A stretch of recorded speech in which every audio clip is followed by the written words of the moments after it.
કચ્છ જિલ્લાના મુદ્રા તાલુકામાં 79માં સ્વાતંત્ર્ય પર્વની ઉજવણીના ભાગરૂપે મુદ્રા તાલુકામાં આવેલ સેટ આરડી એજ્યુકેશન ટ્રસ્ટ સંચાલિત તમામ શૈક્ષણિક સંસ્થાઓનું સંયુક્ત ધ્વજવંદન સંસ્થાના પ્રમુખ ડાયાલાલ આહિરના હસ્તે CKM કન્યા વિદ્યાલયના પ્રાંગણમાં યોજવામાં આવ્યું હતું. તો ઉદ્બોધન કરતા પ્રમુખે આઝાદી દિન દિવસની શુભેચ્છા પાઠવી હતી. તો કાર્યક્રમમાં સેટ આરડી એજ્યુકેશન ટ્રસ્ટ વ્યવસ્થાપક સમિતિના મંત્રી કિશોરસિંહ પરમાર, સહમંત્રી ભરતભાઈ જોશી, ખજાનચી પ્રકાશભાઈ પાટીદાર, ભૂપેન્દ્રભાઈ મહેતા, સચિનભાઈ ગણાત્રા, પ્રકાશભાઈ ઠક્કર, ભાવેનભાઈ ઠક્કર તેમજ આરડી એજ્યુકેશન ટ્રસ્ટ સંચાલિત BEd college, PTC college, arts and commerce college, R D માધ્યમિક ઉચ્ચતર માધ્યમિક, CKM કન્યા વિદ્યાલય તથા આરડી પ્રાથમિક શાળાના આચાર્ય, સ્ટાફ તથા વિદ્યાર્થી ભાઈ બહેનો મોટી સંખ્યામાં ઉપસ્થિત રહ્યા હતા. તો ભારતીય વેશ પરિધાન સાથે વિવિધ રાજ્યોના પોશાક સાથે વિદ્યાર્થીઓ પરેડ કરી હતી. તો NCC કેડેટ દ્વારા આ પરેડ કરાવવામાં આવી હતી.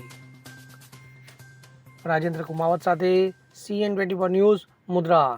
હવે જુઓ દેશ દુનિયાની તમામ ખબરો તમારી આંગળીના ટેરવે. ઉઠાવો મોબાઈલ અને Google Play Store પરથી ડાઉનલોડ કરો અમારી CN24 ન્યૂઝ મોબાઈલ એપ.